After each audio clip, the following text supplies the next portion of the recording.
Hello and welcome to Baking on a Budget. Now this time what we have is this marvellous chocolate tart recipe. This is going to be a fantastic silky smooth chocolate tart. We've got everything we need to make it over here, and I'm going to go through exactly what the quantities are and how much all of this cost. We're going to make this in a beautiful sweet short crust pastry. So for the pastry we have 200 grams of plain flour, which cost me 10 pence. We have 30 grams of icing sugar, which is 3 pence. We have a pinch of salt. We have 50 grams of butter at 38 pence. We have 50 grams of lard at 10 pence. And we have 1 egg at 14 pence. Now for the filling, we have 200 grams of dark chocolate. This cost me £1.30. Got 2 bars of that from Aldi, very reasonable. We have 250 ml of double cream at £1.10. We got 2 eggs, 28 pence. And we got 1 teaspoon of vanilla extract at 12 pence. Now if we add all of that up, the total cost of this marvellous chocolate tart is £3.55. We're going to get 6 really delicious ample servings out of that, making each serving 59 pence a piece. So the first thing to do is the pastry. Let's get to it. Okay, so for the short crust pastry we have 200 grams of plain flour in the bowl, and to that I'm going to add just a pinch of salt. I'm going to add my 50 grams of lard and 50 grams of butter. You could use all butter for this if you want, but it will push the price up a little. Now the idea here is just to rub the fats into the flour until we get a nice sort of coarse breadcrumb mix. So I'll just keep doing this and I will come back when it is done. A few minutes later, that's almost there. There's still a few larger lumps, but I'll just rub them out and then we'll be good to go for the next stage of this. So the next thing we want to do is just crack the egg and give it a quick whisk. And with that done, we can add the icing sugar. And again, I'm just going to stir that in, get it well distributed into the mix. Okay, so next thing to add is the egg, and then this pastry should come together with just the egg as a moisture content, really. We won't need any water in this, I don't think. If it's a little stiff, I'll add a little milk, but let's see how it turns out. Right, with that mainly combined, I find the best thing really is to get your hands in, and then you can really tell the sort of moisture content of it, you know. So the idea is just to bring it all together in the bowl, and then we will get it into the fridge for a while. Okay, we'll just take those last little pieces up, going around the bowl with it, and that is going to be just fine. Okay, piece cling filled, pick that up. I'll just flatten it out. This will make it a little bit easier to roll when it comes out of the fridge. That is going to be fine, and that's going to sit in the fridge for about 1 hour. Right, I've got the pastry out of the fridge. That's gone nice and firm. That's going to be just fine for rolling out. And the next thing I'm going to do is just put a little bit of lard around the circle of this flan tin. I believe this is a 9-inch flan tin. I'm pretty sure it is. And we'll put a little bit of lard on the bottom of there as well. That will do it. Young Isla's in the kitchen today. So, you know, if you hear anyone in the background, it will be her. We made some great oat scones with her earlier. Now, what we're going to do is get some flour on a board like this. Want quite a bit of it. This pastry can be brittle. So plenty of flour. Pastry out of the cling film,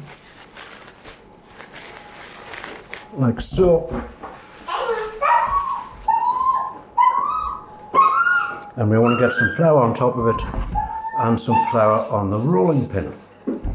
And we want to roll this out into a round just a little bit bigger than the tin itself. So we'll roll it that way first, spin it around, roll it this way, and essentially just keep doing this until we have it at a size large enough to line the tin. That will do it, you know. Right, so I want to roll this up onto the pin. It doesn't matter if this pastry splits at all, it's a very repairable sort of pastry. Then put a flan tin there, get that on the edge of it, and roll it over. Yes, Isla? Yes? Look, I've just got the pastry into the tin. Do you like that? Do you like the look of that? Get off it, get little hands off it. Right, we're going to push it in like that. Push it in right to the corners. Okay, do you see what's happened? It's pushed in right to the corners. Pushed in right to the corners. So I'm just going to take this down, flush with the side of the tin, and I'll see if there's enough of this pastry left. I'll make a very small peach melba as well, I think, with it. But that's our flan case prepared. A piece of greaseproof paper, which I'm going to scrunch up like that. And we have a fork, and we just want to make some holes in the bottom of this just so it cooks through properly. I'm blind bake this for about 20 minutes at 170 degrees centigrade. That should do it. Then we'll probably take it out, give it some egg wash, and stick it back in for another 10 minutes just to make it nice and firm on the bottom. Right, now next thing to do is I'm just going to fill it up with this rice. I like to use the rice for the blind baking. It gets into all of the corners and things. So we'll push that down nice and firm. And as I say, this is going in the oven for a full 20 minutes. The pastry case is baking in the oven. What I'm going to do is add this chocolate to a bowl, and to that I'm going to add the double cream. Now, as I say, that's 200 grams of chocolate, and that's 250 milliliters of double cream. Now, over to the hob. The hob, I have this over a pan of boiled water, which I boiled in the kettle first just to speed things up a bit. And what I'm going to do is I've got the gas on, and we're going to wait until all of this melts, and then we're going to stir it together into a beautiful silky smooth chocolate and cream mix, which I believe is called a ganache. So as this melts, we just want to keep stirring it.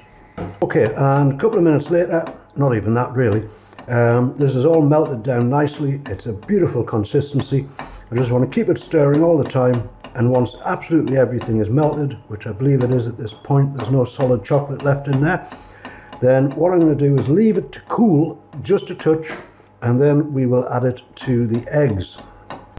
Okay, so in the jug I've got the 2 eggs which I have beaten, and in here we have our still warm chocolate mix. So I'm going to add that to these eggs very carefully, just a little bit at a time. And then we're going to stir that up, keep it stirring, that's the idea. And a touch more. Oops, I'm dripping it all over the place. But the main thing is here, we just don't want the eggs to scramble with the temperature. So we're bringing it up just a little bit at a time. And I think we're good to get the rest of it in at this point. There it is. If I can keep hold of the bowl and scrape it out at the same time. Okay, so we just want to make sure that's all nicely combined, which it is, and then I think I'll clean the baking board up, and then pastry shell should be ready. The pastry case has had about 20 minutes in the oven there, so what I'm going to do is just get this rice back in its container, and now what I'm going to do is give that an egg wash on the inside and stick it back in the oven for another 10 minutes. Right, there's one thing I forgot actually, and that is the vanilla extract. So I will just put a teaspoon of that in here now and give it a good whisk in. So this has been in the oven for a further 10 minutes. It's a beautiful golden brown on top, nice and crisp. So the last thing we want to do with this is fill it up with the chocolate filling. There may be a bit much filling here, we'll see how this goes. If there is, what I'll do is I'll use that offcut and maybe make a couple of individual tarts as well. That would be very nice. Yes, indeed, there is a little bit too much there. That's probably as much as I want to risk in there, since I have to carry it over to the oven. So I've got a little bit of the filling left, and as I say, there was a little bit of the pastry left as well, so we'll make a couple of individual ones with that. This very carefully wants to be transferred over to an oven at 140 degrees centigrade. Again, conversions for this in the description below. And I want to sit in there for about 20 minutes. And it's the same as making a custard, really. What you want is test it after a little while. It should have a little wobble, but not be too liquid. So, into the oven it goes. Okay folks, it's all happening in the kitchen today, by the way, but what we've got here is that chocolate tart has been in the oven about 20 minutes. It looks absolutely beautiful, silky smooth on top, and it's got a nice little bit of spring back to it. I'm going to let that cool, then I'm going to take a slice out and I'll tell you exactly how this tastes. And I think it's going to be absolutely delicious. Okay folks, look at this. This is one beautiful looking chocolate tart. Now I've just did that with a little icing sugar, and I've got a little bit of homemade ice cream on the side of it. This is going to be absolutely superb. The filling is nice and light. It's got that rich, bitter chocolate flavour to it. That is delicious. An absolutely delicious chocolate tart for only £3.55, making this slice, as I say, 59 pence. So there we go. That's how to make a chocolate tart. Absolutely fantastic, very simple to make, as you've seen. If you've enjoyed the video, please do give it a thumbs up. And if you would like to see more videos like this in the future, making absolutely delicious food, always on a budget and always very simple to make, then please do consider subscribing to the channel.